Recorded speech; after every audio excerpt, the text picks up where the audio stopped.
Hello again. This is Dr. Sutton.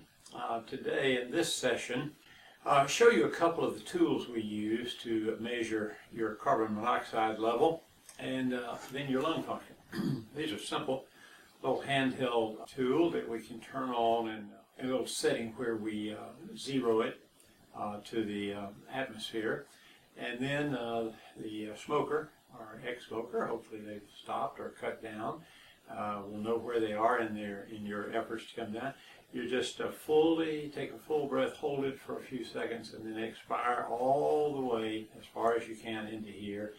And then we tap a little button and wait a few seconds, and it registers your carbon monoxide level. Looking almost identical to that, but a little different with a microchip in it, is this lung function monitor. Now, I have we have disposable mouthpieces. We change the mouthpiece, obviously, between this whole thing. This is part of the permanent, and then disposable. It goes on here, and you take a deep breath as deeply as you can, hold it in, put your mouth on, and blow all the volume and as fast as you can blow. And so we can measure both your lung volume and then the expired time. And you should be able to empty approximately 70 to 75% of your lungs in 1 second. At 3 seconds, a normal person with normal lungs, non-smoker, will empty 100% of their lungs. So if you're still expiring 4 and 5 seconds, even 6 or 7 seconds, you still have some airflow, then you have, by definition, moderate to severe airflow obstruction. And that's what chronic obstructive lung disease is, or chronic COPD or COLD, chronic obstructive lung disease. So we can measure this, and we can measure it at baseline, and then as you decrease or stop smoking, we measure your improvement. Simple but easy to follow the health benefits. So I want to talk about that, and then today I want to go over cardiovascular health. We talk about lung function since the lungs take the brunt of it, but remember it is also doing some other things through the circulation. It is stimulating inflammation in both the lungs and a general inflammation throughout the body by tying up oxygen and decreasing the ability of the body to get rid of toxic breakdown products from cellular metabolism. You know, you're metabolizing night and day, more during the day than during the night when you're at rest and your pulse falls, your blood pressure falls, and metabolically you become less active. But during the day, with activity and with stimulants, any kind of stimulant, particularly a stimulant like nicotine, your activity level increases, cellular metabolism increases, and you must have an efficient way of getting rid of those breakdown or toxic products. Well, nicotine inhibits the breakdown of that, and carbon monoxide ties up the oxygen and makes available oxygen for cellular metabolism. It decreases that. So it plays an effect of stimulating inflammation throughout the body, and that is, inflammation is tied in with vascular aging. So your vessels, in those that go to your brain, those small vessels of the heart called the coronary arteries, they're inflamed and they lay down plaque, lipids being fatty deposits in the arterial wall that can break, roll up, and occlude a coronary artery, and that's a heart attack. And so it puts a stress on the heart, it narrows the arteries to the heart, it can cause an aneurysm of the large aorta here, and it definitely decreases blood flow to the lower extremities. Those vessels are narrowed and can be completely, virtually obstructed from the groin down. And so peripheral vascular disease is common in smokers. And we see that because they begin to have a term we use called claudication, which just means pain on exertion in the legs. Now, people with COPD get so short of breath when they try to exert that they can't go far enough for the legs to ache, and many of them have peripheral vessel disease in their legs, and don't know it because they can't exercise enough. So there's several things that are going on, but your heart health is very important. Now, I said the vessels to the legs are affected. Well, the vessels to the brain are affected. So the carotid arteries in particular and the small vessels of the brain are narrowed. And we listen. As you know, you go to the doctor, we listen over your carotid arteries, or we do a carotid ultrasound, and we hear this swishing noise, this obstructed vessel, and we can do an ultrasound, and if we determine that it's over 70% obstructed, you need attention to that, and either stenting or perhaps endarterectomy, or you need to be on a lipid reducing agent and exercise and stop smoking, and perhaps with non-surgical means you can reverse or stop some of the progression of the disease in the vessels, and we know that happens. We know that with excellent and aggressive medical therapy with cooperative patients, we can indeed stabilize or reduce some of that. So heart and vessel disease, very, very common. So we've talked about lung health and heart health. Now that's where the major morbidity on organ function is seen.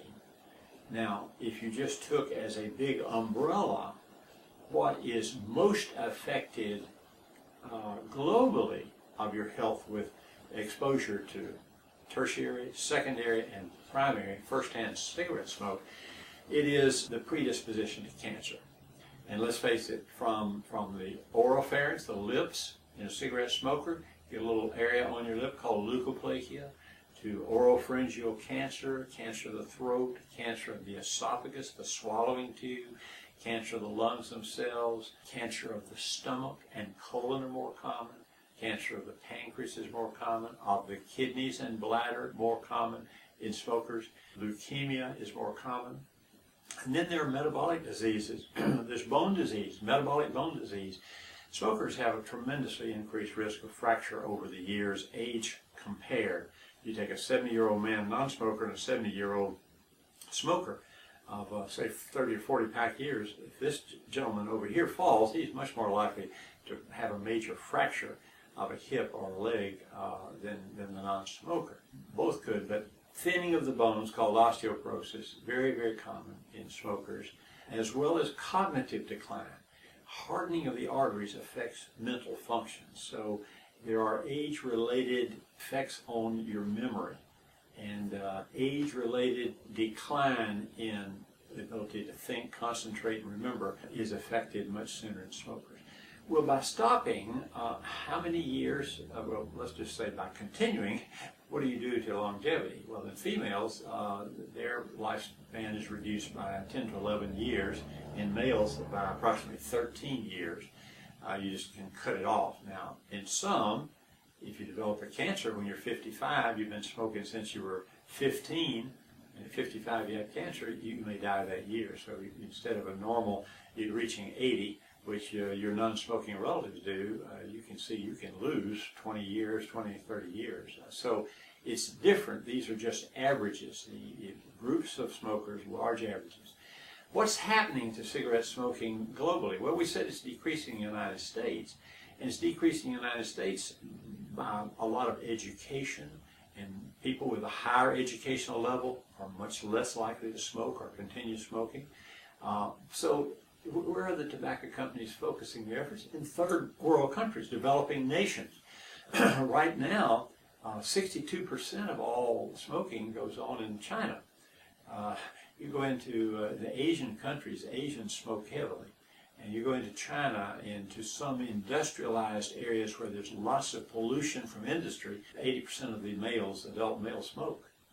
Females less so, but it's, we're going to have, by the year 2030, we'll have some 72 million people with active cancers related to smoking in third world countries that have poor to no health care. So you can see the toll it's going to take, and yet the tobacco companies are targeting them.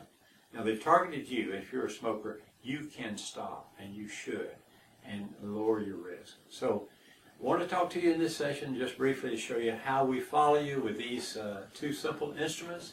Easy to do if you like to have 6 sessions with a physician or 1 or 2 physicians under the direction of the American Pulmonary Medicine Institute.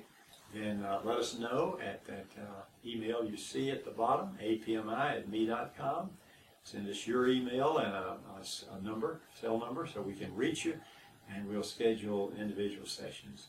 Next time, in the next session, I want to start talking about substitution therapy, methods of cutting back to the point of quitting. How do you start?